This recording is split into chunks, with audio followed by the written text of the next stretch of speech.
Si vous êtes du côté du marché, peut-être tomberez-vous sur un tire-bouchon. Allez savoir ici, parce qu'on y fait du vin également. Et quand on a un tire-bouchon, il faut du liège. Forcément, on va parler du liège.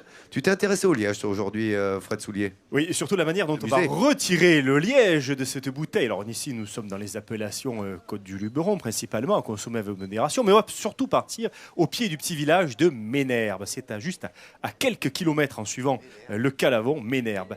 Et c'est un vigneron hors du commun qui a construit le premier musée du tire-bouchon en France. Une collection de plus de 1200 tire-bouchons, un ustensile indispensable et banal. Tellement banal que la plupart des tire-bouchons sont des objets que l'on ne regarde pas. Mais c'est une invention géniale qui a inspiré des artistes et des orfèvres de tout pays, y compris les pays qui ne sont pas producteurs de vin. Au pied de Ménherbe, c'est un vigneron hors du commun qui a construit le premier musée du tire-bouchon en France. Une collection de 1200 pièces de cet ustensile indispensable et banal, débuté par hasard lors d'une vente parisienne à Drouot. Yves Rousserois se passionne alors pour un lot de tire-bouchons. J'achète à peu près 80% de la vente et je vais payer. Et là, au moment où je vais payer, 3 ou 4 personnes viennent et me disent « Mais qui êtes-vous, monsieur? Vous êtes marchand? Non. Antiquaire? Non. Brocanteur? Pas du tout, je suis collectionneur. Mais on ne vous a jamais vu. » J'ai dit « J'ai commencé il y a 1 heure. » « Ah bon?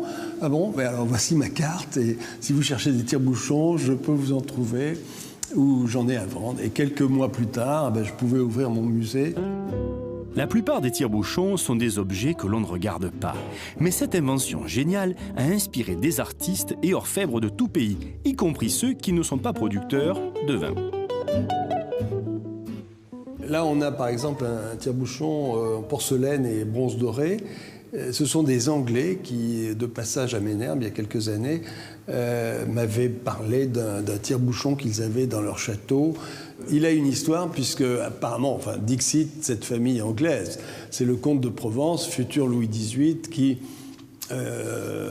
avait offert ce tire-bouchon à cet Anglais qui était banquier et qui avançait de l'argent en espérant qu'il revienne sur le trône.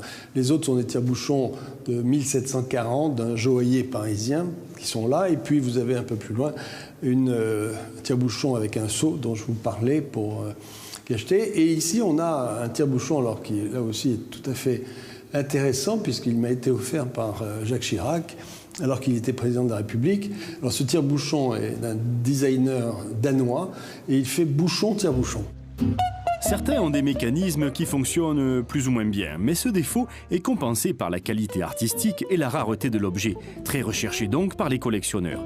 À l'origine, pas de fioritures ni de métaux précieux, le tire-bouchon est avant tout fonctionnel.